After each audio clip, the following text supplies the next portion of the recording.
तो भव्यात्मा सम्यक तो मार्गणा में आगे बढ़ने से एक प्रश्न अरविंद जी ने हमें प्रश्न भेजा है कि संवेग का अर्थ बताया गया है कि संसार के दुख से डरना और धर्म मार्ग में स्थित होना। तो भय से तो संक्लेश परिणाम होते हैं, आकुलता होती है, आर्त ध्यान होता है। और संसार तो बहुत संघर्षमय है, उसमें तो भय होगा ही होगा, पार्ट ऑफ लाइफ है। तो ऐसे में धर्म करना भी कठिन है, और ये सारी आर्त ध्यान वाली, डरने वाली, भय वाली बातें जो है वो सम्यक दर्शन के साथ में कैसे? ठीक है ना अरविंद जी, यही प्रश्न है आपका। अनम्यूट कर रहा हूं मैं आपको। इसके साथ साथ मैं एक चीज और जोड़ दूंगा। जब कहते कि सम्यक दृष्टि को भय नहीं रहता, ये भी तो बात आपने सुनी होगी कि नहीं। 7 प्रकार के भय है, सम्यक दृष्टि इनसे परे रहता है। तो फिर एक साइड में आप कह रहे हैं कि सम्यक दृष्टि को भय नहीं होना चाहिए, और दूसरी साइड में संवेग में आप डरने को भी कह रहे हो। तो ये दोनों का मेल कैसे डाले? प्रश्न सबको समझ में आ गया? बड़ा सुंदर चिंतन है ये। देखो, भय तो पहले चारित्र मोहनीय कर्म है, सब लोग समझ लेना। भय चारित्र मोहनीय कर्म है। डरना, सम्यक दृष्टि के लिए 7 प्रकार के जो भय बताए गए हैं जिनसे नहीं डरना चाहिए, वो मुख्यतः से संसार संबंधी भय है।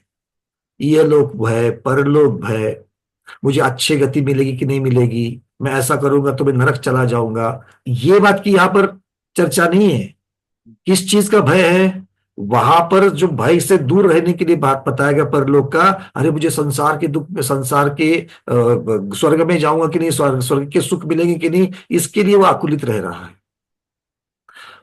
ये लोक में, भाई लोग मुझे कुछ कहेंगे कि नहीं, मेरा मान रखेंगे कि नहीं, मुझे गाड़ियां मिलेगी कि नहीं, मुझे ऐश्वर्य मिलेगा कि नहीं, ये सारी चीजें, मेरे बच्चे अच्छे निकलेंगे कि नहीं, वो तो कहीं दोष नहीं लगा। मतलब ये सारी चीजें जो है, इनसे भय, ये लोग भय, परलोक भय, वेदना का, मरण का, ये सब सांसारिक भय जो है, ये चूंकि हमें संसार में भटकाने वाले चरित्र मोह है। और ये दुख क्यों, ये भय क्यों लगता है?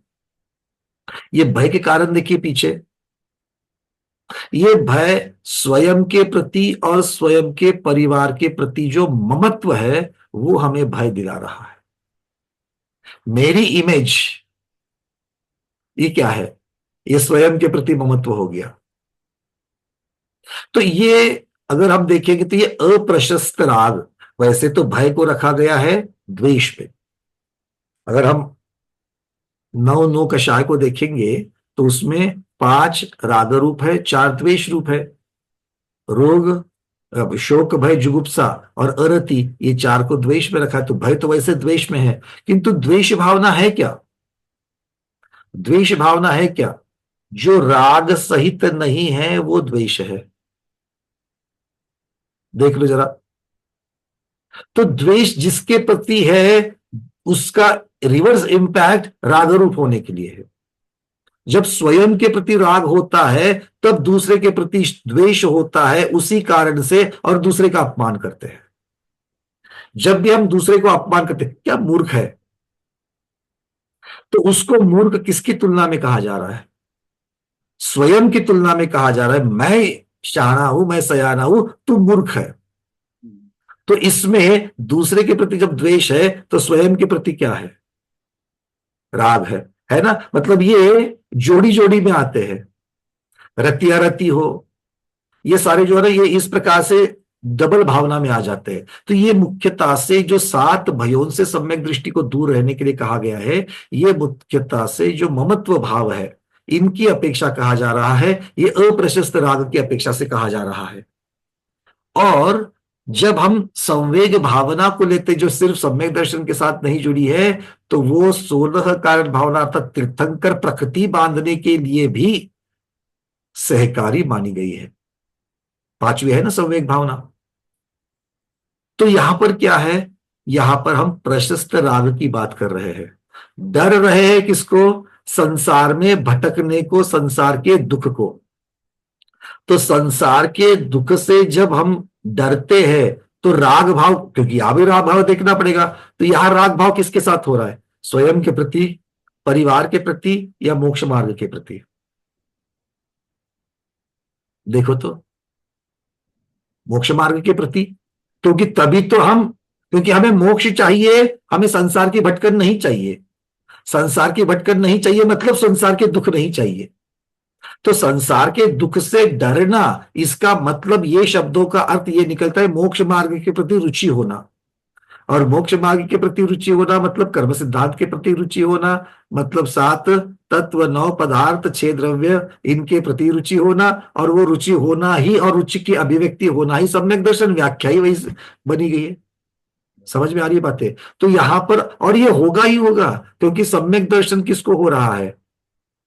सम्यक दर्शन किसको हो रहा है? मिथ्या दृष्टि को हो रहा है। सम्यक दर्शन किसको हो रहा है? मिथ्या दृष्टि को हो रहा है। आगे तो सम्यक दर्शन बरकरार रखने के लिए अवृत्ति के लिए भी है, एकदेश वृत्ति के लिए भी है, सकल संयमी के लिए भी है, और श्रेणी आरोहण करने वाले महामंदिराज को भी है। तो इन सबके प्रति अगर हम देखेंगे तो 10वें गुण स्थान तक के जितने जीव है वो है तो सरागी, वो है तो सरागी, तो उनको राग भाव होगा ही होगा। अरे होगा कि नहीं होगा?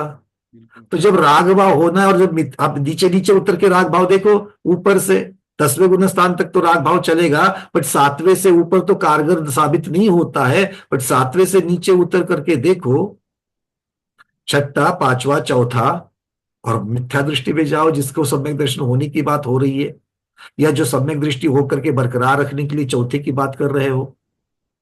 अब बोलो ये सारे रागी है कि नहीं है? तो रागी है तो राग होगा, तो राग होना है तो मोक्ष मार्ग के प्रति होवे या संसार के प्रति होवे? अरविंद जी, किसके प्रति अगर होना ही है तो किसके प्रति चॉइस क्या लोगे आप? मोक्ष मार्ग के प्रति होगा, है ना? तो इसीलिए मोक्ष मार्ग के प्रति राग अर्थात संसार के प्रति भय, और संसार के प्रति द्वेष कब होगा? जब उसकी विकृत रूप हमको दिखेगा नहीं, तब तक नहीं होगा। देखो आम लाया है, आम बड़े सुंदर आम आते हैं, अभी हापुस आम आ गया है, बस अभी खाना ही है, ऐसा राग हो रहा था उसके साथ में कि अभी खाना ही है, और ऐसा पलट कर देखने से उसमें उसको कीड़ा लगाए दिखाई दिया, सड़ा हुआ है भाग, थोड़ा सा भाग सड़ा हुआ है। अब खाने की इच्छा होगी, तो खाने की इच्छा क्यों गई? जब तक उसका काला कलूटा विकृत रूप सामने नहीं आया, तब तक मन में उसके द्वेष भाव हुए क्या? नहीं हुए। तो और वो आने के लिए उसकी गंदी साइड दिखनी जरूरी है। तो मोक्ष मार्ग में रुचि तब तक नहीं होती क्योंकि हम है ही रागी। हम संसार को अपना अपना मानने वाले लोग है कि नहीं है? परिवार, शरीर, सब मेरा मेरा मेरा मेरा करते करते तो यहां तक आए हैं। तो जो अपना लग रहा है, जो घृणास्पद है, फिर भी मेरा लग रहा है, तो इससे निकालने का रास्ता क्या है? इससे निकालने का रास्ता यह है कि इसका विकृत स्वरूप जो है, इसका गंदा स्वरूप जो है, गंदी साइड जो है, वो सामने आनी चाहिए। और इसकी गंदी साइड क्या है? इसमें दुख है। भले थोड़े समय के लिए हमको सुख लगता है, बट दुख बहुत है। जन्म मरण रोग आदि के इतने दुख है इसमें। तो वो दुख जब तक उजागर नहीं होंगे, तब तक हमें उससे वैराग्य होगा क्या? तब तक हम उससे दूर जाएंगे क्या? नहीं। और सचमुच उसमें दुख है कि नहीं है? है, सचमुच है, यथार्थता से है। इसीलिए वो यथार्थता दुख की समझने के लिए ये यहाँ पर संवेग जो है वो स्वभाव सम्यक दर्शन का बताया गया है। क्लियर? तो अब सब, मैंने इसीलिए प्रश्न को रखा, बड़ा सुंदर चिंतन है, क्योंकि एक साइड में तो हम लोग सुनते रहते कि 7 प्रकार के भय से दूर रहना चाहिए, और दूसरी साइड फिर भी आप वापस भयभीत होने के लिए कह रहे हैं। नहीं, हम भयभीत होने के लिए नहीं कह रहे। हम आचार्य भगवान, केवली भगवान बता रहे हैं कि जो भयभीत होने जैसा है उसको देखकर, यथार्थ रूप को देख करके भयभीत होना, किंतु भयभीत होकर के मोक्ष मार्ग में रुचि कर देना, मोक्ष मार्ग के प्रति राग रख देना। अच्छा, ये एक साइड हो गई। अकेला संवेग नहीं है ना, अकेला संवेग नहीं, आस्तिक्य भी है, अस्तित्व भी है। द्रव्य का अस्तित्व है मतलब क्या है? अरे जो तकलीफ देने वाला ये जो पुद्गल है, अभी रोगी है, पता नहीं कैसे कैसे दुख दे रहा है मुझे, पर ये मैं नहीं हूं, है क्या? थोड़े दिन की तो बात है।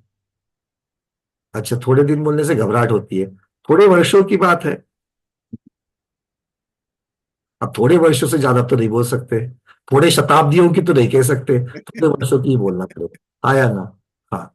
तो थोड़े वर्षों की तो बात है, इसको छोड़ना ही है गंदे शरीर को।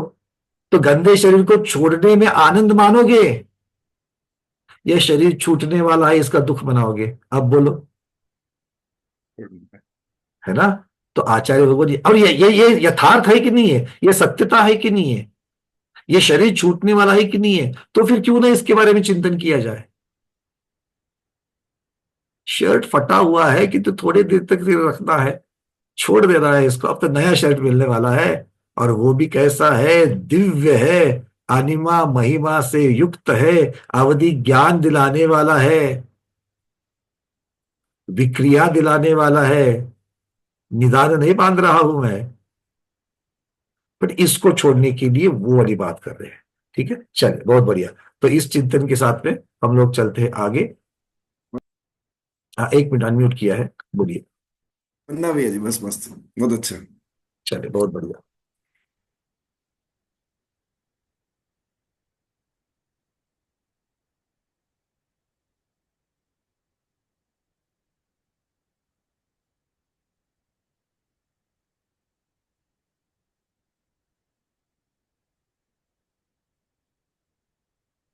चलिए, आप आगे बढ़ते हैं।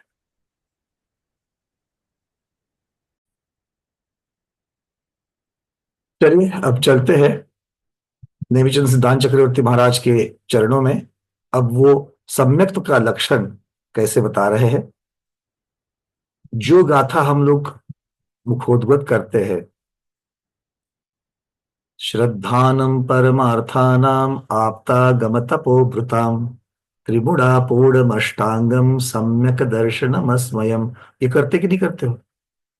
रत्नाकर शावकाचार्य सम्यक दर्शन की परिभाषा सिमंतभद्र महाराज के द्वारा, उमा स्वामी महाराज की परिभाषा तत्वात श्रद्धानम सम्यक दर्शनम।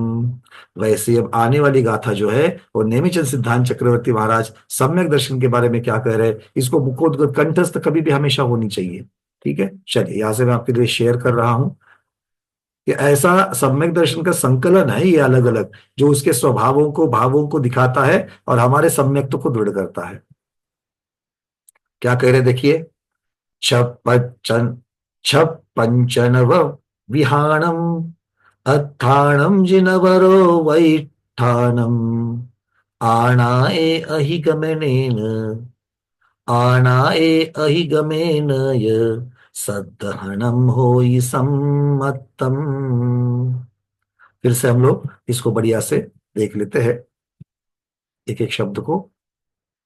छप पंच नव विहाणम अत्थाणम जिनवरो वैठाणम आणाए अहिगमेनय सद्दहनम होई सम्मतम।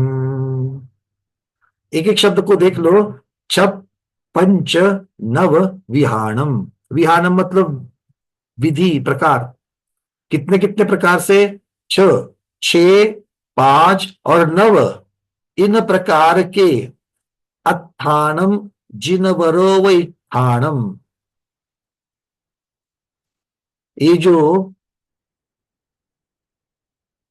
जिनवरोत्थानम मतलब जिनवर जिनेन्द्र भगवान से द्वारा जो निर्देशित, उपदिष्ट, कथित जो है, उस पर आणाए, आज्ञा से, या फिर अहिगमेन, अधिगमन से जो सद्दहन, श्रद्धान होता है, वो सम्यक्त्व है। तो गोबर सार जीवकान सम्यक दर्शन की क्या व्याख्या कर रहा है? जिनेन्द्र भगवान के द्वारा जो उपदिष्ट, निर्देशित या कथित छह द्रव्य, छह क्या है? छह विह मतलब छह द्रव्य।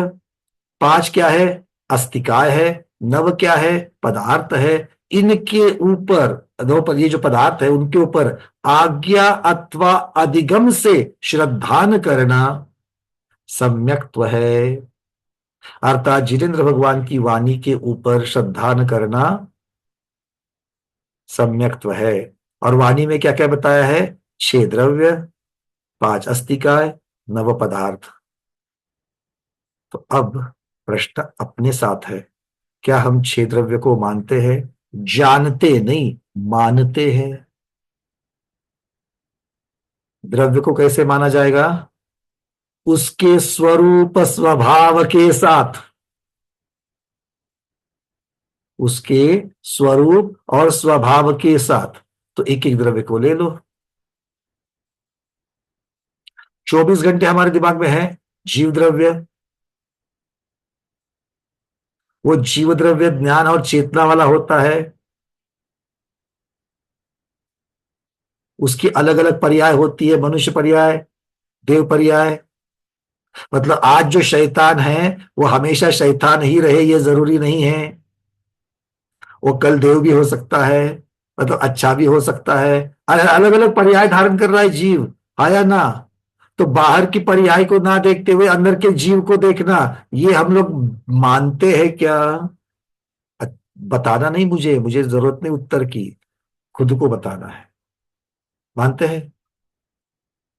अगर ऐसा होता तो जो सास को बारे में खराब विचार रखने वाली बहू है, वो 25-25 साल तक उसके बारे में बुरा सोचती है। जिस बहू के बारे में सास ने अपने दिमाग में मन खट्टा करके रखा है, वो 25-25 साल तक उसको बेटी मानने से इनकार करती है। ये क्यों होता है? क्योंकि हमें सिर्फ पर्याय दिखती है, उसके अंदर गुण नहीं दिखते। तो द्रव्य क्या अकेला पर्याय के साथ होता है, गुण के साथ नहीं होता। सास में कोई गुण नहीं है, बहू में कोई गुण नहीं है, पिता में, पुत्र में, भाई में कोई गुण नहीं है, गुरु में, शिष्य में कोई गुण नहीं है। दिगंबर महाराज जी जो दिख रहे हैं, माता जी दिख रही है, उनमें कोई गुण नहीं है, सब दोष ही दोष है। जो ब्रह्मचारी भैया, ब्रह्मचारी दीदी दिखते हैं, जिनके बारे में हम लोग दिन रात हम लोग बातें करते रहते हैं, अरे वो ऐसे वो ऐसे, उनमें कोई गुण नहीं है। क्या उस गुण की तरफ हमारा ध्यान जा रहा है? अगर नहीं जा रहा है तो खुद को सम्यक दृष्टि बोलना बंद कर दो। क्योंकि गुण ग्रहण का भाव रहे, नित दृष्टि न दोषों पर जावे। ये सिर्फ बोलने की बात नहीं है, मानने की और आचरण की बात है। सम्यक दर्शन में 8 अंगों की चर्चा जब आगे चलेगी, उपगुहन नाम का कोई गुण होता है कि नहीं होता है? क्या करते हैं उपगुहन में? क्या करते हैं? सबको पाठ परिभाषा सहित याद है सबको, बिल्कुल। बता देगी, ग्रंथ और ग्रंथ का पेज भी बता दोगी, इतनी पक्की है। पर वो भूल जाते हैं ना जब दूसरे की निंदा चालू करते हैं। दूसरे की निंदा करने वाला सम्यक दृष्टि है ही नहीं है। निर्मल सम्यक दृष्टि नहीं है, ऐसे मुझे कहना चाहिए। मलिन सम्यक दृष्टि है, मिथ्या दृष्टि नहीं होता वो, क्योंकि उसको मल दोष लग रहा है। क्लियर है? तो हमें अपना सम्यक दर्शन ज्यादा से ज्यादा दिन ब दिन मलिन करना है या निर्मल निर्मल करना है? क्योंकि मलिन मलिन मलिन करते जाओगे तो उसका एंड कहां होगा? मिथ्यात्व में होगा। और निर्मल निर्मल निर्मल करते जाओगे तो क्षयिक सम्यक्त्व में होगा। सम्यक तो है, पर आगे क्या करना है उसका? क्लियर? अरे हाँ या ना? इतना चिंतन भी मत करो कि प्रश्न का उत्तर देना ही भूल जाओ, इतना चिंतन में मत डूब जाओ। आचार्य भगवान कह रहे हैं 6 द्रव्य। अब दूसरा द्रव्य पुद्गल द्रव्य, ज्यादा बात नहीं करूंगा, इसके सारे आ गई। धर्म द्रव्य, अधर्म द्रव्य, एक एक लाइन में सब लोग मानते हैं उसको, एक एक लाइन में। जैसे जल में मछली सहायक होती है, वैसे धर्म द्रव्य सहायक होता है। कहाँ से रटा हुआ है पता नहीं, पाठशाला में जब जाते थे तब से रटा हुआ है, आज तक उतना ही धर्म द्रव्य के बारे में मालूम है, हाँ या ना? जब भी हम चर्चा करने बैठो, भैया उससे ज्यादा बता देना। जो जो गुण लगाते जाते, द्रव्यत्व गुण है, अवगाहनत्व है, जो अलग अलग सामान्य गुण विशेष गुण की जो चर्चा होती है, वो धर्म द्रव्य के साथ लगा करके कितना चिंतन किया। अरे नहीं करोगे तो वो धर्म द्रव्य का अस्तित्व पक्का होगा क्या? चिंतन में नहीं होगा। और पक्का नहीं होगा तो हमारा आस्तिक्य गुण बना रहेगा क्या? तो फिर हम सम्यक दृष्टि बने रहेंगे क्या? हम बनना चाहते हैं, बने रहना चाहते हैं, बट उसके लिए कर्तव्य भी तो होनी चाहिए। काल द्रव्य के बारे में कितना जो सोचते हैं? अष्टमी चौदस कब है? है ना? हमने तो वो अब ग्रुप के ऊपर डालना ही बंद कर दिया। पहले डालते थे कल अष्टमी है, और एक बार चूक गए डालने के लिए, तो दूसरे दिन 50 मैसेज। भैया आपने बोला नहीं, हमें पता ही नहीं चला अष्टमी है करके, मतलब पंकज भैया ने अष्टमी को दबा के रखा था बिना बता के, और आप लोग चूक गए अपने एकासन और व्रत करने से। है कि नहीं है? ये क्या है? तब से बंद कर दिया। मतलब हम व्यवहार काल की गणना उतना ही काल के बारे में है। अरे अगर हमें सड़ा हुआ केला दिखेगा, ज्यादा पक जाता है कि नहीं, आप मार्केट से जब लाते हो और 3 4 दिन नहीं खाते हो, वैसा ही रहता है, तो वो केला बहुत ज्यादा पक जाता है, आया ना, काला पड़ना होता शुरू होता है, उसको देख करके काल द्रव्य याद आता है क्या? उतना अंदर घुसना चाहिए, आता है काल द्रव्य। ये सफेद हो जाते हैं, डाई लगाने से पहले काल द्रव्य याद आता है क्या? पर्याय बदलने में सबसे ज्यादा सहकारी कौन है? काल द्रव्य तो है। आकाश द्रव्य की याद आती है क्या? जिसमें अवगाहना पात्र के सारी चीजें कर रहे हो, उनके बारे में, उसके अस्तित्व को जानकर। देखो, श्रद्धांत तो है हमारा, आगे चल करके अभी अभी आचार्य भगवान ने 2 चीजें कही है, आज्ञा और अधिगमश। हम अगर आज्ञा के ऊपर ही टिके रहेंगे, मैंने कल भी उदाहरण दिया था, अगर आज्ञा के ऊपर टिके रहेंगे ना, तो अविभाग प्रतिच्छेद ज्यादा नहीं होंगे, वो कवकवत सम्यक दर्शन रहेगा, वो अशक्त सम्यक दर्शन होगा। जितना जितना चिंतन करके उस चीज को, क्योंकि हमें आदत लगी हुई है, हम अनुभूति हुए बिना, चीज का अनुभव किए बिना उसको मानते नहीं, आया ना? अब तक का जीवन निकाल करके देखो, जिन जिन चीजों की अनुभूति हुई है, फिर सामने वाला कुछ भी, अरे तू कुछ भी बोल दे, हमने अनुभव किया है, हम तो मानते हैं भैया, आया ना? तो इसीलिए आज्ञा सम्यक्त से लेना तो है, किंतु हमें अधिगम से जहां जहां पॉसिबल है, वहां वहां अधिगम से भी लेकर के उसको दृढ़ करना है, अविभाग प्रतिच्छेद को बढ़ाना है, ताकि प्रतिकूल परिस्थिति में वो काम में आ जाए। उदाहरण देता हूं, आप सब में B12 चेक किया रहेगा कभी कभी, B12 है ना, शरीर का एक खून का भाग होता है B12, और हम शाकाहारियों में और जैनियों में तो हमेशा उसकी कमतरता होती है, भले तिजोरियां पैसे से भरी हो, किंतु B12 हमेशा खाली रहता है। तो B12 का एक रेंज दिया गया है, मान लो, है ना, कि मान लो 200 के ऊपर होना चाहिए, तो 200 के ऊपर होना चाहिए, हमारे पास 250 है, 250 है तो रिपोर्ट में लाल मार्क नहीं आ गया, क्योंकि टॉलरेंस के अंदर है, सफिशिएंट है। पर आज 250 है, आज मेरा ठीक है, कल जाकर के जब भी मुझे कोई प्रतिकूल परिस्थिति मिलती है, कैसी प्रतिकूल परिस्थिति, अष्टानिक आ गया, पर्यूषण आ गया, तब हम सबसे पहले क्या कम कर देते हैं? खाने पीने के ऊपर बंधन डाल देते हैं, भाई ये नहीं खाऊंगा, वो नहीं खाऊंगा, वो नहीं खाऊंगा, वो नहीं खाऊंगा, वो नहीं खाऊंगा। कोई कोई पूरे पूरे चातुर्मास के लिए कर देते हैं, चौमासे के लिए करते हैं, भाई ये नहीं खाऊंगा, वो नहीं खाऊंगा, वो नहीं खाऊंगा। फिर क्या होता है? जिनका पहले से 250 है, वो 200 के नीचे जाने के लिए कितना टाइम लगेगा?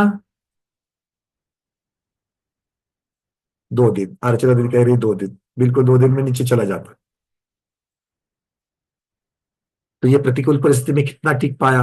अगर वो पहले से अगर बढ़ाते बढ़ाते बढ़ाते बढ़ाते, अगर हम लोगों ने 700 800 करके रखा है, उदाहरण दे रहा हूं मैं, और फिर चौमासे में जो चाहिए, क्योंकि शक्ति है मेरे पास, अगर मैंने अब छोड़ छाड़ कर दी, चीजों का त्याग किया, तो गिरते गिरते गिरते 300 तक आएगा, तो भी मैं टॉलरेंस के अंदर रहूंगा। बात समझ में आ रही है? तो ऐसे समझना कि मेरा जो सम्यक दर्शन है उसके अविभाग प्रतिच्छेद बस टॉलरेंस के ऊपर है, जितना कम से कम चाहिए ना उससे थोड़ा सा ऊपर है। तो अब तो काम चलेगा, क्यों? अभी अनुकूल में बैठे हैं, प्रतिकूल आते ही मल दोष लगेगा और वो मलिन होकर के फिर बाउंड्री से नीचे चला जाएगा। तो बाउंड्री से नीचे नहीं जावे, इसलिए क्या करना पड़ेगा? उसकी शक्ति को बढ़ाना पड़ेगा, उसके अविभाग प्रतिच्छेद को बढ़ाना पड़ेगा, मतलब उसके 8 अंगों को दृढ़ करना पड़ेगा। सम्यक दर्शन बलवान कैसे होगा? 8 अंगों को दृढ़ करना पड़ेगा, मतलब चिंतन करके, हर रोज करके करके करके मुझे निशंकित्व को दृढ़ करना पड़ेगा, निकांक्षित्व को दृढ़ करना पड़ेगा, उपगूहन को दृढ़ करना पड़ेगा, वात्सल्य भावना को दृढ़ करना पड़ेगा, प्रभावना अंग को दृढ़ करना पड़ेगा, निर्विचिकित्सा को दृढ़ करना पड़ेगा। और निर्विचिकित्सा को दृढ़ कैसे करेंगे? आहार के बाद में महाराज जी के सामने जब वो कुल्ला कर रहे तब भी बैठ करके मन में किंतु ना लाते हुए उनकी वहां पर वैयावृत करना। ये प्रैक्टिकल है, इसके बिना वो बनता ही नहीं है। कभी आपने सोचा है? अभी हाल ही में एक प्रसंग हुआ मेरा, मुझे ऐसी वैयावृत भावना दिखी वहां पर कि पूछो मत। हॉस्पिटल में पेशेंट के लिए देखने के लिए गया था, घर के परिवार के पेशेंट थे, इसलिए काफी 4-5 दिन संपर्क में रहा उनके में। तो वहां पर जो पेशेंट के गंदे कपड़े रहते हैं, उनके मलमूत्र रहते हैं, उसको साफ करने के लिए जो हॉस्पिटल में स्त्रियाएं रहती है, वार्ड बॉयज रहते हैं, उनके बारे में कभी सोचा है आपने? क्या सिर्फ पैसे के लिए काम करने से वो काम हो जाएगा? बहुत नजदीक से देखा, स्वयं होकर के पूछ रहे हैं, आप चिंता नहीं करना, हम कर लेंगे, आपके कपड़े हम धो देंगे। ये भावना कहां से आ रही है? क्या उनको गंदगी नहीं लगती है दूसरे के? और वो तो वो उस जीव से तो कोई संबंध ही नहीं है, वो पहली बार मिल रहे हैं उनको, तो भी उसके प्रति ये भावना हो रही है। हम अपने परिवार के प्रति तो क्या इस प्रकार के भाव, घर में अगर मान लो खुदा ना खास्ता कोई बेड है, बुजुर्ग व्यक्ति, तो उनकी जब इस प्रकार की वैयावृत्ति करने की जब भाव, जब समय आ जाता है, तब ये निर्विचिकित्सा जो है ना, वो हमें वहां पर बल देगा, वो जो अंग है वो बल देगा। क्यों? क्योंकि ये मेरे सहकारी है, इन्होंने मेरे ऊपर बहुत सारे उपकार किए हैं। आज भले बेड रिडन हो, भले उनकी मेरी नहीं जमती हो, बट उनके गुणों की तरफ ध्यान दो, इन्होंने अपने जीवन में काफी व्रत वैकल्य किए हैं। ये सम्यक दृष्टि है। सम्यक दृष्टि मेरा धर्म बंधु है, मुझे इसकी वैयावृत करना है, मुझे मेरी वात्सल्य भावना का प्रकटीकरण करना है। कहां मिलेगा? नहीं तो सिर्फ पढ़ते रह जाएंगे 8 अंगों को, और प्रतियोगिता में लिखेंगे 100 में से 100 मार्क मिलेंगे, घर में पुरस्कार भी आ जाएंगे, प्रशस्ति पत्र भी आ जाएंगे। बातें समझ में आ रही, सबकी क्लियर हो रही है? अरे श्रावक तो श्रावक, मुनि महाराज भी अपने गुरु की जिस प्रकार से वैयावृत करते हैं, एक इतना सुंदर प्रकरण मैं आपको बताऊं, मेरे आंखों के सामने हुआ है, रोंगटे खड़े होते हैं। पूना के मानिक बाग मंदिर में एक महाराज जी की समाधि हो रही थी, साथ में और 2 महाराज जी थे। गुरुदेव और आहार बंद हो चुका था, यम संलेखना ले चुके थे, 2 दिन हो गए थे, 2 दिन से अन्न अन्न नहीं था, पानी भी नहीं था पेट में। गणाचार्य गणाधिपति गुरुदेव कुंतु सागर महाराज जी से परामर्श चल रहा था, उनके शिष्य थे। तो आगम की पद्धति के अनुसार उनका पेट, अंदर से उनके शरीर की शुद्धि की जाती है यम संलेखना में, एनिमा जैसी चीज दे करके। तो वो जब दिया गया, तब उनको जिस प्रकार से उनको शौच हुई, वो महाराज जी को उस वसतिका के अंदर, और उसको साफ करते वक्त वहां के श्रावक और वहां के महाराज जी को जब मैंने देखा, तो बिल्कुल साष्टांग दंडवत करने का प्रसंग आ गया। हे भगवान, आप स्वयं महाव्रती होते हुए भी एक साधु की इतने लेवल की आप जाकर के वैयावृत कर रहे, ये वैयावृत भावना है। इस लेवल की वैयावृत्ति जब आपकी, क्योंकि बिना भावना के, बिना उस रत्नत्रय शरीर की भावना की, उसके साथ के जो रुचि है, वो जब तक नहीं होगी तब तक ये कार्य हो ही नहीं पाएगा। अरे सब, अब कितने सारे उदाहरण दे दूं। आचार्य भगवान अभिनंदन सागर महाराज जी को उठा करके लेके जाने वाले हमारे आदिकांत सागर महाराज के फोटोग्राफ्स वीडियो आपने देखे होंगे। समाधिस्थ गुरुवर क्षमा सागर जी महाराज को उठा करके आहार के लिए लेके जाने वाले लोग देखे होंगे। तो इस प्रकार से जब चीजें दिखती है कि गुरु को आहार कराते हुए गुरु के हाथ, वहां पर करपात्र जो है वो स्थिर नहीं रह रहा है, दूसरे साधु आकर के हाथ से नीचे अंजुली पकड़ करके उनको आहार करा रहे हैं, ये क्या है? क्या उस लेवल की भावना मुझे हो रही है? ये चिंतन का विषय है, और ये प्रैक्टिस से ही होता है। मैंने आपको बहुत बार बोला होगा, मैंने गुरुदेव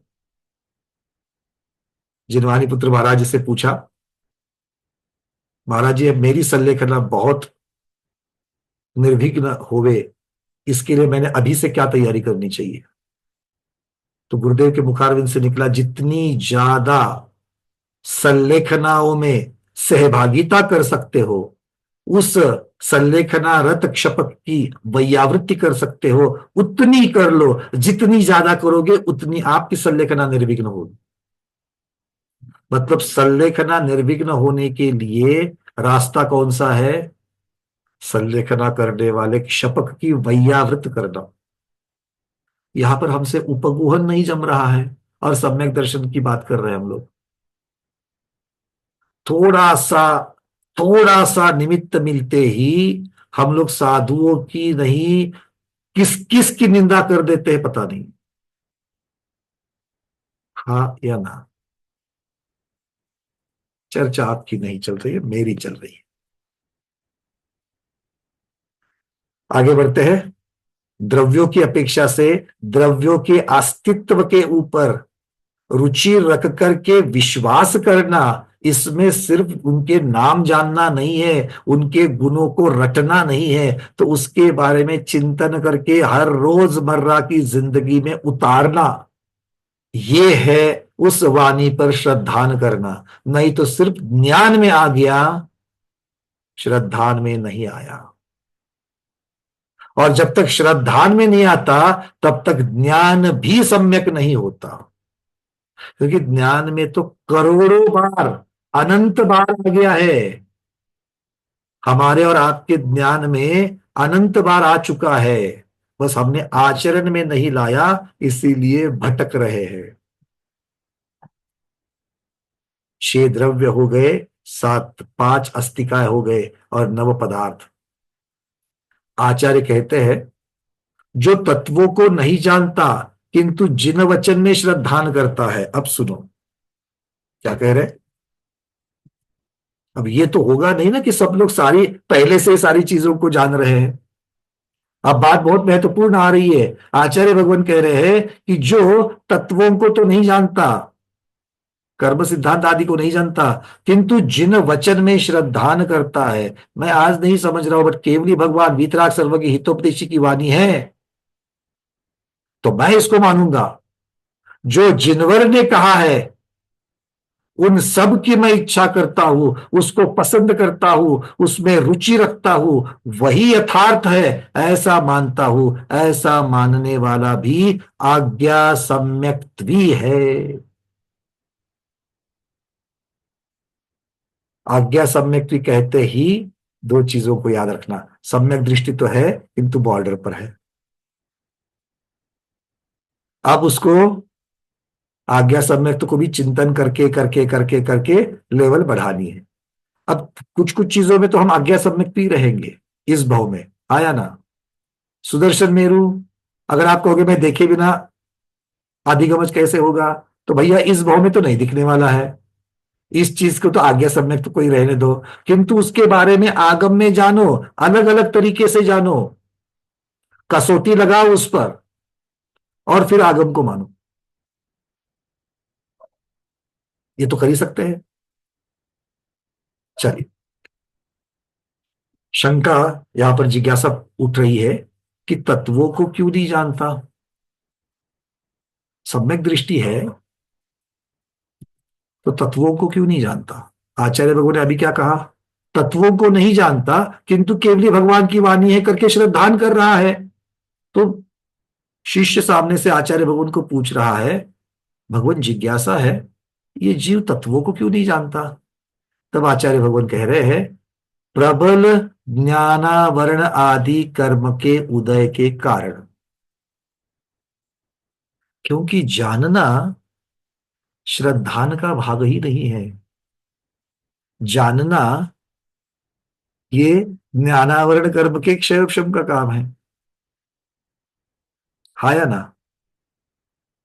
तो इसीलिए एक बार श्रद्धान हो जावे केवली भगवान के ऊपर, केवली भगवान की वाणी के ऊपर, तो वाणी अपने आप बताने वाली है क्या, ज्ञानावरण कर्म का क्षय क्षम कैसे करे। कैसे करे, ज्ञानावरण कर्म का क्षय क्षम कैसे करते हैं, कौन बताएगा। आप लोग करते कि नहीं करते हो ज्ञानावरण कर्म का क्षय क्षम, कैसे करते हो सुरेश पहाड़ी जी, अनम्यूट किया है। वंदे मातरम जी। विनय विनय विनय से। विनय करने से, बहुत सुंदर। कैसे करते हो विनय, और किसकी करते हो।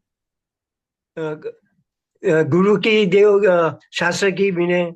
बहुत बढ़िया, मतलब सम्यक ज्ञान, सम्यक ज्ञान के उपकरण और सम्यक ज्ञान को बताने वाले गुरु। फिर गुरु में पांचों परमेष्टि आ गए। इनकी विनय करते कि नहीं करते। अच्छा सुरेश जी, विनय करते मतलब क्या करते हो। उनका जो उनके प्रति आदर भाव रखना। बहुत बढ़िया, बस ये इंपॉर्टेंट है, सम्मान की भावना। बाकी तो उपचार विनय तो है ही है, मन से विनय, वचन से विनय, काय से विनय। मन में सम्मान की भावना, वचनों में जब उनसे बात करे, जब उनकी बात करे बड़े विनय के साथ करे, और काय से भी जो मुद्रा हमारी होती है उनके सामने या उनके बारे में कहते हुए, वो भी विनय की होनी चाहिए। अगर मैं ऐसे वो हमारे गुरु है ना, वो क्या, हाँ वो बहुत अच्छे हैं, बहुत वर्षों से पढ़े लिखे हैं और 60-70 साल से स्वाध्याय करते हैं, ऐसे करूंगा तो मन में सम्मान की भावना है, वचनों में है, नहीं शरीर से हाथ बांध करके है कहीं नहीं। दिखी, ये उपचार विनय नहीं होगा। और ये भी महत्वपूर्ण है, आगम में उपचार विनय की भी बहुत महत्वता बताई गई है। गुरु आने के पश्चात खड़े हो जाना, ज्यादा नहीं जाऊंगा, विनय संपन्नता भावना में हमने इसका बहुत अच्छा उल्लेख करके उसका प्रकटीकरण किया है। विनय रखना, शास्त्र की विनय। अच्छा, सिर्फ विनय करने से होगा क्या, एक तो बहुत बढ़िया बताया सुरेश जी ने, डिटेल्स में बताया, विनय के अलावा क्या करेंगे ज्ञानावरण कर्म का क्षयक्षम करने के लिए। मीनाक्षी दीदी। वंदना भैया, हम्म, किसी को ज्ञान अपने से ज्यादा हो तो उसका गुणगान करना।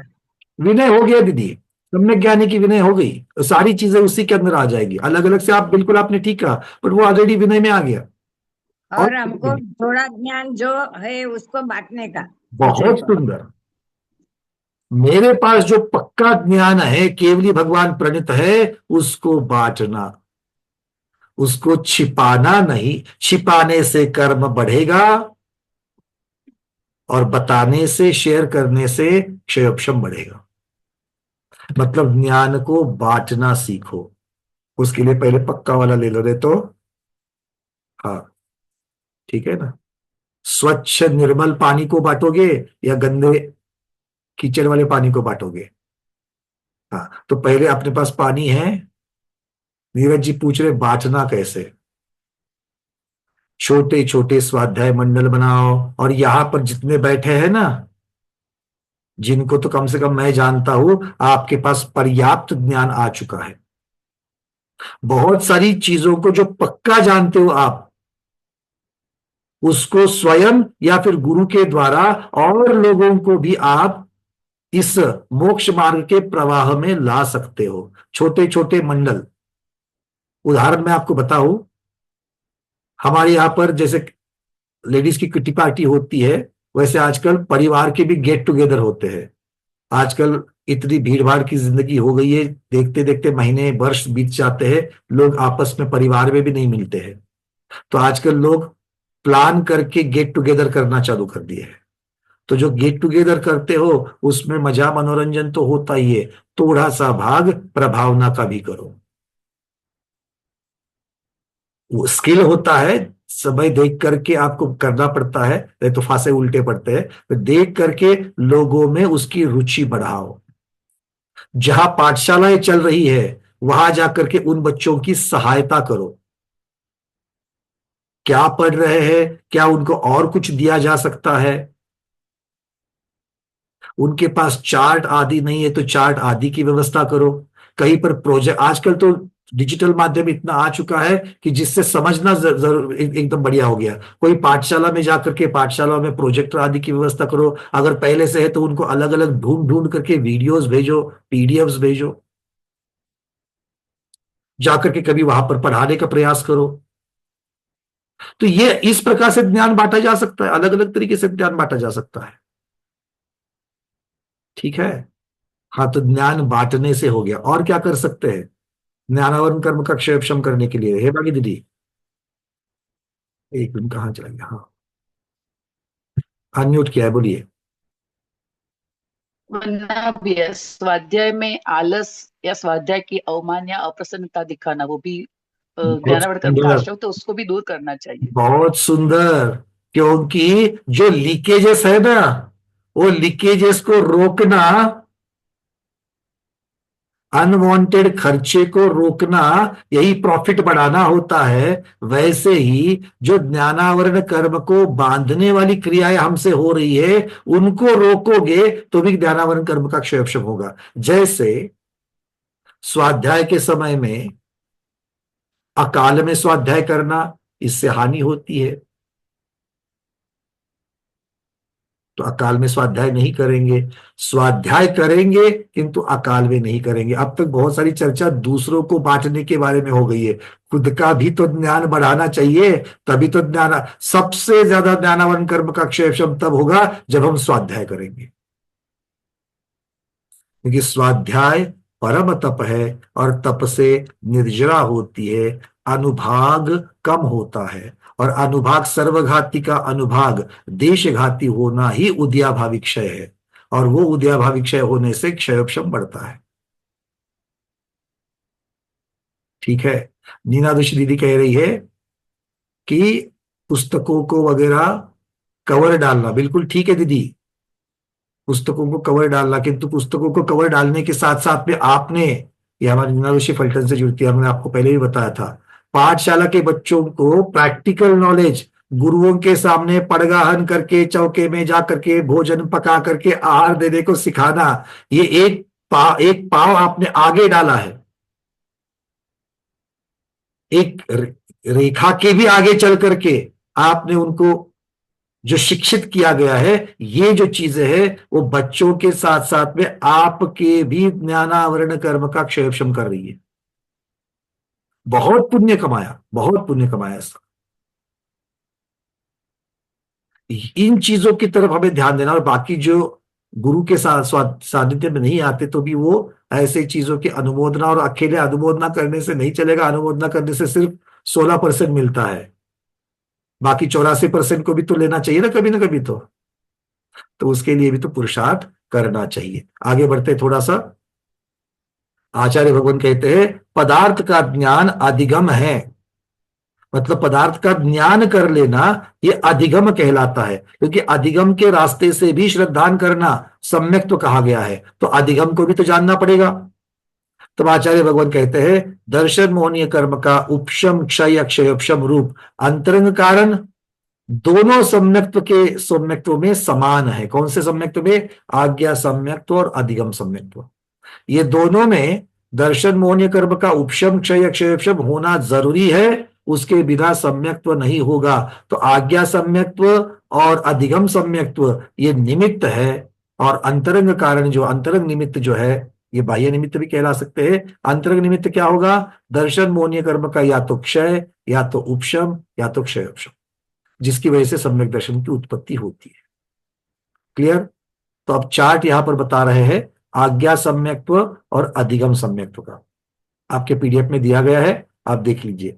क्या कहते हैं? 6 द्रव्य, 5 अस्तिकाय, 9 पदार्थ, इनका जिनेन्द्र भगवान ने जैसा स्वरूप किया है वास्तव में वही सत्य है। इस तरह बिना युक्ति से, बिना और कोई उसकी कसौटी किए, बिना और कोई तर्क लगावे, उसको सीधा सीधा मान लेना, श्रद्धान करना, ये सामान्य श्रद्धान आज्ञा सम्यक्त्व कहलाता है। आज्ञा सम्यक्त्व को सामान्य श्रद्धान कहा है। वो मशीन चल रहा है कहाँ से? और अधिगम की बात क्या कहा झाड़ू फटने करेंगे? का मशीन चल रहा है, अधिगम झाड़ू फटने के का बारे में मशीन क्या चल कहेंगे? तो आचार्य भगवान कह रहे हैं कि द्रव्य, अस्तिका और पदार्थ, तत्व आदि के विषय में प्रत्यक्ष या परोक्ष रूप प्रमाण, द्रव्यार्थिक आदि नय, नाम स्थापना आदि निक्षेप, इनके द्वारा निश्चय करके जो विशेष श्रद्धान होता है वो अधिगम सम्यक्त्व कहलाता है। जाहिर है कि जो विशेष है उसकी ताकत ज्यादा होगी, और इसीलिए हमें अधिगम सम्यक्त्व को तो प्रयास करना ही चाहिए। अकेले आज्ञा सम्यक्त्व से नहीं चलेगा, नहीं तो प्रमाद से हम लोग, हाँ भैया हम लोग तो सब मानते हैं, हम लोग तो सब मानते हैं, किंतु याद रखना आज्ञा सम्यक्त्व जो है वो प्रतिकूल परिस्थिति में टूट सकता है। इसीलिए अधिगम से हम अपने सम्यक्त्व को और बलवान बनाना है। और आचार्य भगवान कह रहे हैं अधिगम से कैसे करना है? तो सबसे पहले कह रहे हैं कि ये जो नव पदार्थ आदि है उनको प्रत्यक्ष रूप या परोक्ष रूप प्रमाण से उसका निश्चय करना है। अब प्रमाण किसे कहते हैं? प्रमाण किसे कहते हैं? प्रत्यक्ष प्रमाण, परोक्ष प्रमाण, उससे निश्चय करना है। निश्चय करना है मतलब क्या है? मान लेना है। भाई इसका निश्चय कैसे करोगे? ये क्या है? दिख रहा है ये क्या है? ये इसका निश्चय, अभी तो इसको आप कह रहे हो मोबाइल है, हाँ अभी मति ज्ञान से देख लिया और इसका निश्चय कर लिया कि ये मोबाइल है, धारणा में था वो धारणा से बता दिया है ना, ये मोबाइल है। अब मान लो ऐसे घर में कोई बुजुर्ग व्यक्ति है, वो पहली बार मोबाइल हाथ में ले रहे हैं, या बहुत कभी वो ज्यादा यूज नहीं करते थे, ऐसे भी होते हैं बुजुर्ग हमारे, है ना, कि वो ज्यादा उपयोग नहीं करते हैं। तो अगर उनको बता दिया जाए, उनको मोबाइल तो मालूम है किंतु ज्यादा यूज मालूम नहीं है, तो अगर उनको बता दिया जाए कि ये जो हर रोज के जो प्रवचन है वो यूट्यूब के ऊपर भी आते हैं और आप यूट्यूब से जब चाहे तब देख सकते हो, क्यों दीपा दीदी? देख सकते कि नहीं देख सकते? देख सकते हैं। तो अगर इसका मतलब है फिर उन्होंने वो चीज कभी करके देखी नहीं है, तो भी चूंकि उनका हमारे ऊपर विश्वास है वो श्रद्धान कर लेते कि ऐसा इसमें हो सकता है।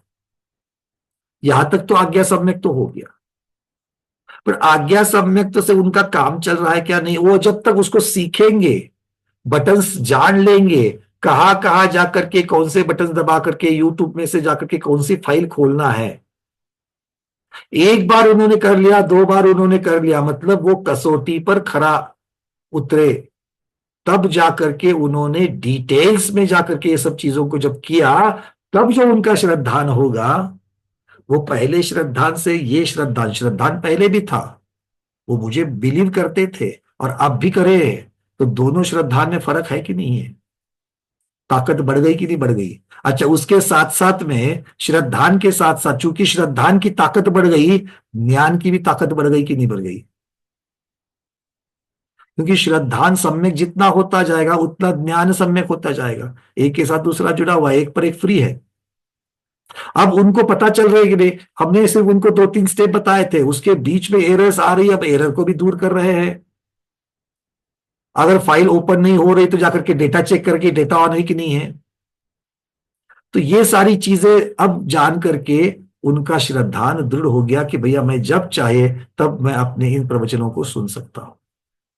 तो ये हो गया अधिगम का रास्ता। तो प्रमाण किसे कहेंगे? आचार्य कह रहे कि प्रत्यक्ष प्रमाण और परोक्ष प्रमाण। मीनाक्षी दीदी, जिन्होंने तत्वार सूत्र पढ़ा है, सर्वार सिद्धि पढ़ी है, अच्छा हो गया भैया बताया, हमने तो सर्वार सिद्धि नहीं पढ़ी है। पदार्थ को एक देश जानना न है और संपूर्ण जानना प्रमाण है, प्रत्यक्ष। प्रमाण है। हाँ, चलिए बहुत बढ़िया। किसी भी चीज को एक देश जानना, एक देश नहीं। मतलब चावल के एक दाने से पूरा का पूरा भात पका है कि नहीं पका है, इसको नहीं कहते, ये मोटा मोटी वाली भाषा है। और सभी को जाकर के चेक करेंगे, है ना, तो प्रमाण हो जाएगा।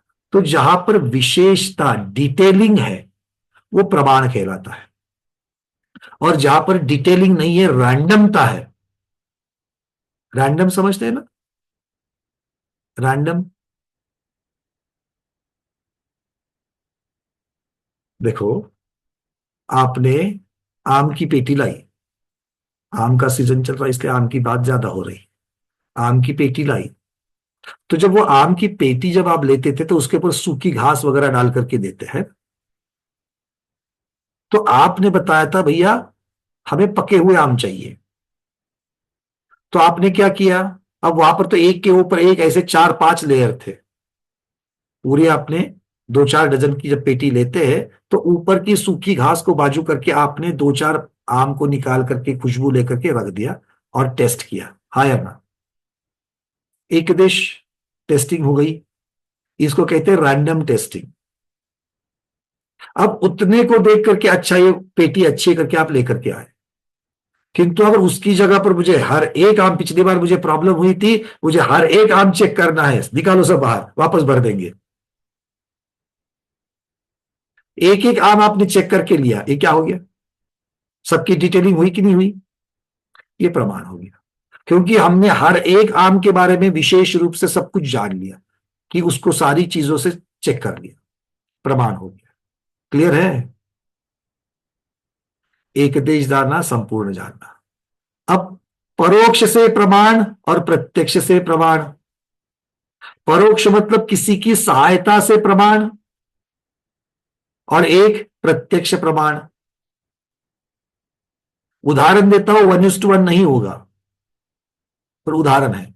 किसी ने बताया उस आम वाले के पास अच्छे आम मिलते हैं करके, मैं जाकर के वहां से आम लेकर के आ गया, तो ये परोक्ष हुआ ना, दूसरे की सहायता से हो गया। किंतु उसने भी सारे के सारे आम चेक कर लिए, प्रमाण तो हो गया, पर दूसरे ने किए मेरे लिए, मुझे नहीं समझता उसमें से। तरबूज बाहर से देख करके मुझे समझता नहीं अच्छा है कि नहीं बाहर है, मैंने दूसरे की सहायता ली और कर लिया। और दूसरा होता है स्वयं अनुभूति करना, प्रत्यक्ष। प्रत्यक्ष पर अक्ष, अक्ष मतलब आत्मा। तो इस प्रकार से चीजों को डिटेल्स में विशेष रूप से सभी तरीके से जानना, किसी की सहकारिता से जानना या स्वयं जानना, स्वयं अनुभूति कर करके जानना, ये होता है प्रमाण, प्रत्यक्ष और परोक्ष। क्लियर है? थोड़ा थोड़ा, ज्यादा डिटेल्स पे नहीं जा रहा हूं मैं। जो लोग इसको बहुत डिटेल्स में पढ़े हुए हैं वो इसमें खामी नहीं निकालना, जितना चाहिए उतना ही दे रहे हैं अभी। इसके डिटेल पे जाएंगे तो बहुत कुछ चीजें आएगी। अब इसके अलावा आचार्य भगवान कह रहे कि नय के द्वारा, द्रव्यार्थिक नय, पर्यायार्थिक नय, अर्थात सिर्फ गुण की चर्चा करना या फिर पर्याय की चर्चा करना, उसकी अपेक्षा से। फिर कहते हैं नाम स्थापना आदि निक्षेप के द्वारा। ये सब किसी भी चीज को जानने की अलग अलग पद्धतियां है।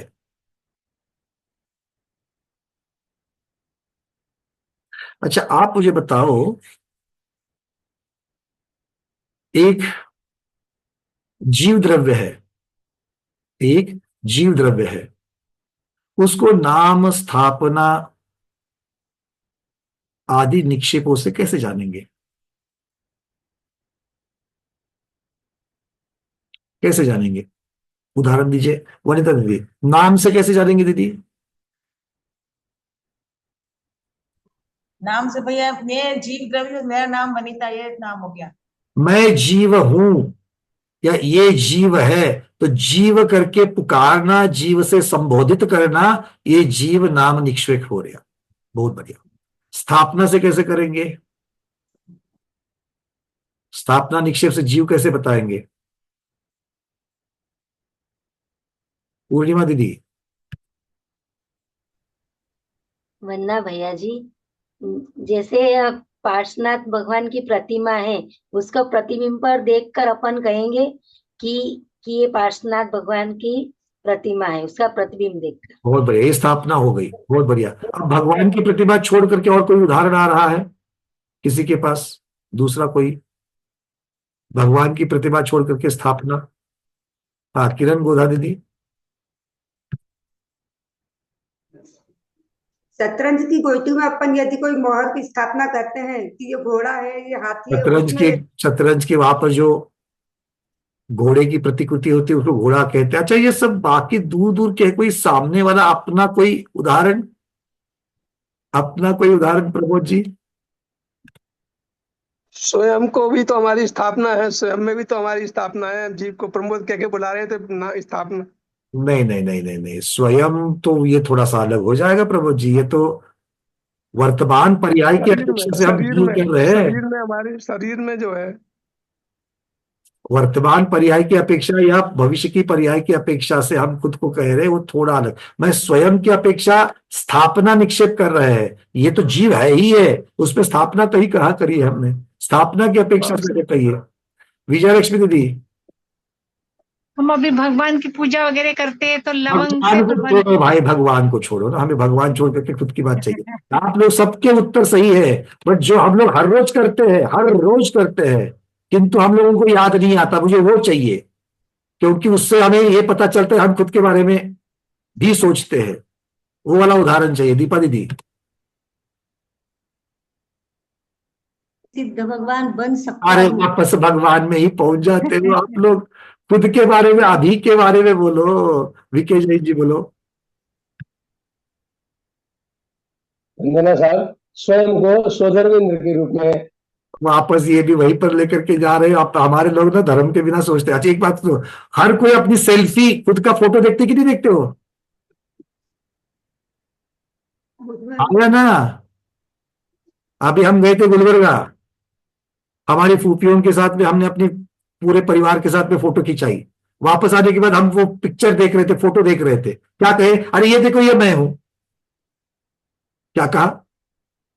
ये मैं हूं। अगर मैं फोटो में हूं तो ये कौन है?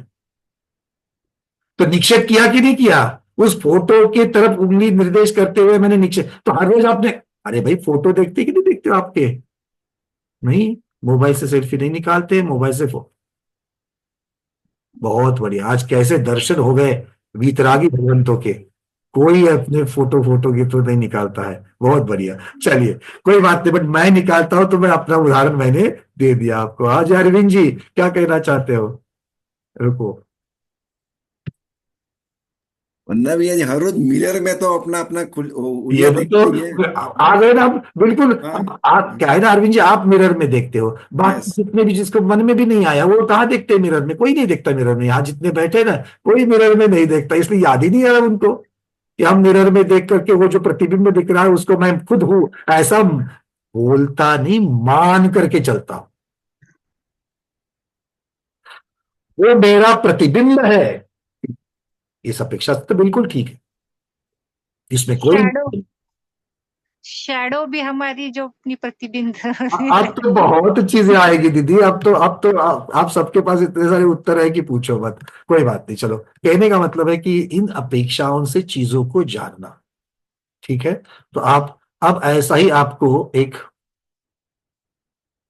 आचार्य भगवान ने द्रव्य को नाम स्थापना आदि निक्षेपों से जानने के लिए कहा है। तो आज आपके लिए होमवर्क है, आज आपके लिए होमवर्क है, सिंपल देता हूं, ठीक है? काल द्रव्य को नाम स्थापना आदि चार निक्षेपों से, काल द्रव्य का नाम स्थापना आदि चार निक्षेपों से वर्णन करना है। यह आज आपके लिए होमवर्क है। ठीक है, काल द्रव्य के लिए कैसे करते हो देख लो। प्रश्न समझ में आ गया सबको? जो करने वाले हैं 5% करते मेरे को मालूम है, बाकी लोग छोड़ दो, आपके लिए नहीं है, अकलंग भगवान की जय। पर 5% जो मानने वाले और करने वाले हैं उनके लिए ये होमवर्क है कि काल द्रव्य को नाम स्थापना, क्योंकि आचार्य भगवान ने यहां पर लिखा है, क्या लिखा है? अधिगम से सम्यक्त्व को अगर धारण करना है, जो विशेष श्रद्धान कहलाता है,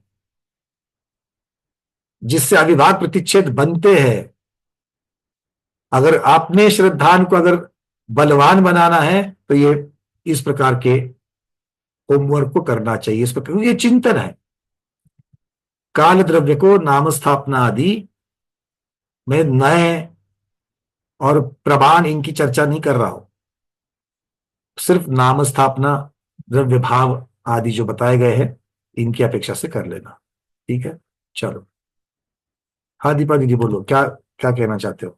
वो छोटे बच्चे को आगे वो सेठ जी के घर में जन्मा है, बल्कि उसको छोटे बच्चे को सेठ जी बोल के हम पुकारते, तो वो नई में जाएगा क्या? क्या स्थापना नहीं में नहीं, आएगा? ये भी निक्षेप में आएगा। वर्तमान पर्याय में भविष्य की पर्याय का आरोपण करके कहना द्रव्य की फिर अपेक्षा से आएगा, और भाव में वर्तमान पर्याय की चर्चा करना।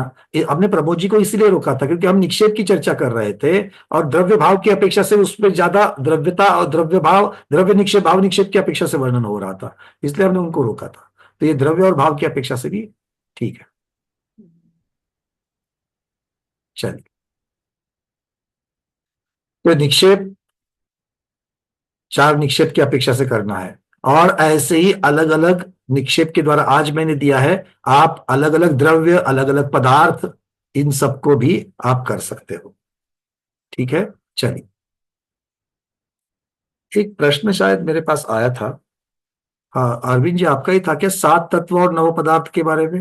हाँ, तो उसकी चर्चा करना रहेगी। अभी एकदम से मुझे याद आ गया कि भाई 7 तत्व जो है उसमें तो पुण्य और पाप की चर्चा नहीं करी है, और पदार्थ जो 9 है उसमें कर ली है, तो फिर बाकी के 7 तो सेम ही है, तो उनको भी तत्वों में रख देते तो अलग से पदार्थ और अलग से तत्व याद करने की जरूरत नहीं होती, सब एक ही में काम हो जाता है ना। नहीं, देखो, पुण्य और पाप इनको आश्रव तत्व के साथ जोड़ा जाता है, पुण्याश्रव पापाश्रव, इसलिए तत्वों में उसका अलग से वर्णन नहीं होता है। किंतु पदार्थ में जानने योग्य, स्वभाव के साथ में जानने योग्य में है, तो इसीलिए उसको अलग रूप से उन्होंने दिखा दिया है। तो तत्व की जब चर्चा करती है तो पुण्य पाप समाहित है आश्रव तत्व में, और पदार्थ में अलग तरीके से आ जाएंगे। ठीक है, तो इस अपेक्षा से उसको समझ लो। हाँ जी प्रमोद जी बोलिए। नहीं मेरा बात हो गई, आप बात मेरा कुछ नहीं होता। अच्छा ठीक है, ओके, इसको हटा देते हैं। चलिए, अब यहां से समझ में आ गया सबको, आज्ञा सम्यक्त्व और अधिगम सम्यक्त्व। अधिगम सम्यक्त्व जैसा है निक्षेप, नय, प्रमाण आदि के द्वारा विशेष जानकारी प्रत्यक्ष या परोक्ष तरीके से, इन प्रत्यक्ष मतलब स्वयं अनुभूति करते हुए, परोक्ष मतलब किसी की सहायता से अनुभूति करते हुए, इनको करके विशेष श्रद्धान जब होता है, उनके भेद रूप और अलग अलग तरीके से जब विशेष में भेद रूप हो जाता है ज्यादा से ज्यादा, तो भेद रूप चीजों को जानते जानते उसको हम लोग श्रद्धान करते हैं, वो अधिगम सम्यक्त्व है। नहीं तो आज्ञा सम्यक्त्व, जो भगवान की वाणी को एज इट इज सामान्य श्रद्धान करते हैं, बिना युक्ति के, बिना तर्क के, तो ये आज्ञा सम्यक्त्व कहलाएगा। अब चर्चा तो ये चलती है कि भैया ये तो आप बहुत बार शब्द आ रहे हैं, द्रव्य, तत्व, है ना, और अभी गाथा में पंचास्तिकाय ये भी आ गए, तो द्रव्य भी कहते हो, तत्व भी कहते हो, पदार्थ भी कहते हो, अस्तिकाय भी कहते हो, क्या फर्क है इन सब में? जो अब तक इनको नहीं जानते थे या जिनको रिवीजन करनी है वो ध्यान से सुनना। ठीक है, बहुत बार इसके बारे में प्रश्न पूछते हैं, जीव द्रव्य है कि नहीं है, जीव अस्तिकाय है कि नहीं है, जीव तत्व है कि नहीं है, जीव पदार्थ है कि नहीं है। तो जीव चारों जगह पर है, तो 4 अलग अलग तरीके से क्यों पुकार रहे हो उसको? दीपा दीदी माँ भी है कि नहीं है, दीपा दीदी बहन भी है कि नहीं है, दीपा दीदी पुत्री भी है कि नहीं है? दीपा दीदी बुआ भी है कि नहीं है? थोड़ा सा डाउट है, बट दीपा दीदी बुआ भी है कि नहीं है? हाँ है। तो ये भी अलग अलग रूप है, अलग अलग, एक ही बोल दे रखा था, अलग अलग विवक्षाएं कर रहे हो। तो वैसे जीव के बारे में अलग अलग विवक्षाएं लगाई जा रही है। तो जीव को द्रव्य कब कहे, जीव को अस्थिकाय कब कहे? तो आचार्य भगवान यहां पर कहते हैं किसी का वर्णन द्रव्य क्षेत्र काल भाव की अपेक्षा से जब किया जाता है, तब ये सारे विविध रूप उसी एक द्रव्य के बन जाते हैं। क्या कह रहे हैं? द्रव्य क्षेत्र काल भाव की अपेक्षा से जब आप वर्णन करते हो तो अलग अलग रूप बन जाती है, अलग अलग पर्याय बन जाती है। तो सबसे पहले बोले द्रव्य की अपेक्षा जीव को जब देखेंगे तो क्या है? द्रव्य की अपेक्षा, द्रव्य मतलब जीव को द्रव्य करके नहीं देखेंगे। द्रव्य का अर्थ होता है कॉन्फ़िगरेशन, जिनसे तू बना हुआ है वो द्रव्य। अभी अगर हमको देखा जाए तो द्रव्य रूप से हम क्या है? पुरुष मनुष्य। द्रव्य रूप से हम क्या है? पुरुष मनुष्य। मतलब हमारी जड़न गड़न, हम औदारिक मनुष्य कहते हैं, औदारिक शरीर से बने हुए हैं और पुरुष पर्याय में है। तो ये जो देह है अभी की जो ये है, उसको हम द्रव्य रूप से कह रहे हैं। क्षेत्र रूप से हमारा कैसे कथन करेंगे?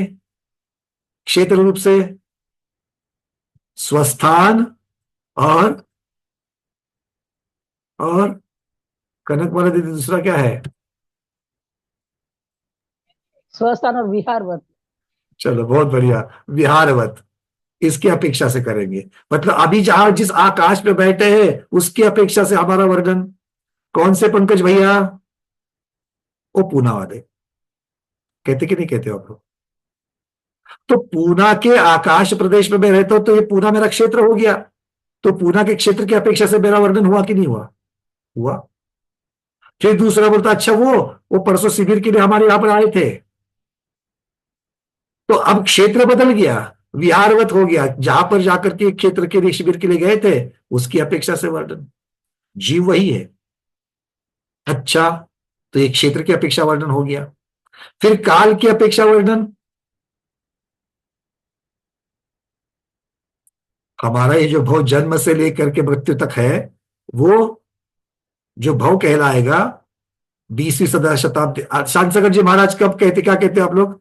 20वीं सदी के प्रथमाचार्य काल की अपेक्षा वर्णन करते कि नहीं आचार्य भगवान का? बिल्कुल करते हैं। और भाव की अपेक्षा वर्णन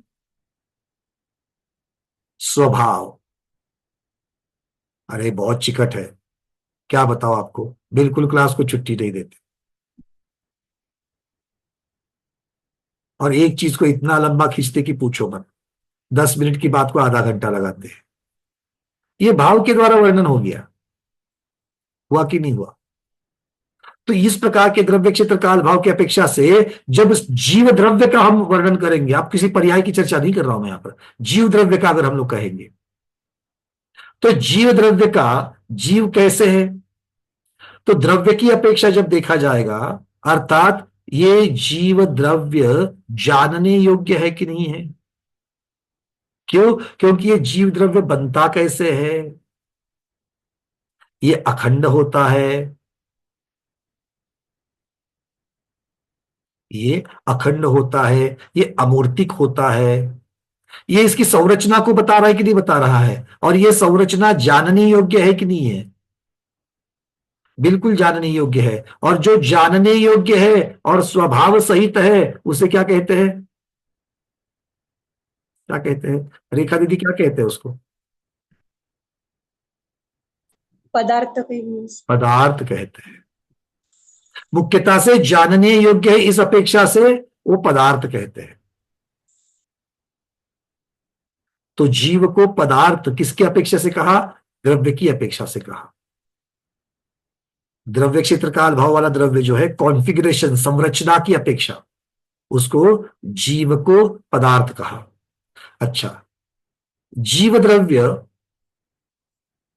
क्षेत्र की अपेक्षा देखा जब जाए तो जीव द्रव्य जो है वो लोकाकाश के कुछ प्रदेशों को व्याप्त करता है कि नहीं करता है? मतलब वो बहुप्रदेशी है कि नहीं है? तो जीव का क्षेत्र की अपेक्षा वर्णन जब किया जाएगा तो जीव के असंख्यात प्रदेश होते हैं, अर्थात जीव बहुप्रदेशी है, इस बात की तरफ ध्यान जाता है। जब इस बात की तरफ ध्यान जाता है तब आप क्या वर्णन कर रहे हो? जीव को अस्तिकाय की अपेक्षा से वर्णन कर रहे हो। तो क्षेत्र की अपेक्षा जब जीव का वर्णन किया जाता है तब वो कहलाता है अस्तिकाय। अब काल की अपेक्षा से वर्णन करते हैं। काल में मुख्यतः जीव को अलग अलग जीव पर्याय धारण करता ही नहीं करता है। काल में, काल की अपेक्षा देखा जाए तो जीव अलग अलग पर्याय को धारण करता है, अर्थात जीव पर्याय सहित है। और अकेले पर्याय सहित है क्या? गुण और पर्याय सहित है। और गुण और पर्याय सहित जो होता है उसे क्या कहते हैं? द्रव्य कहते हैं। अर्थात काल की अपेक्षा जीव का वर्णन करेंगे तब जीव क्या है? द्रव्य है। काल की अपेक्षा देखा जाए तो जीव द्रव्य है। अच्छा, अब भाव की अपेक्षा से वर्णन कर लो। स्वभाव, भाव अर्थात व स्वभाव, अर्थात जीव का चेतना ज्ञान ये स्वभाव है कि नहीं है? ज्ञान स्वभावी, चेतना स्वभावी जीव है कि नहीं है? है।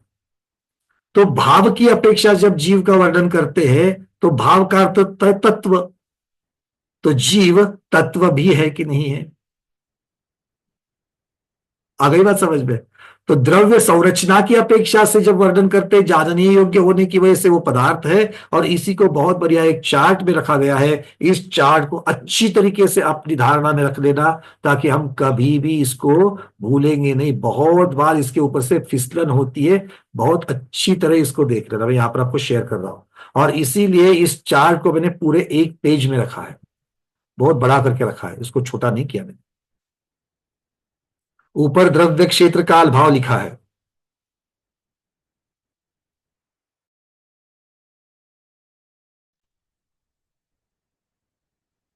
फिर से शेयर कर रहा हूं।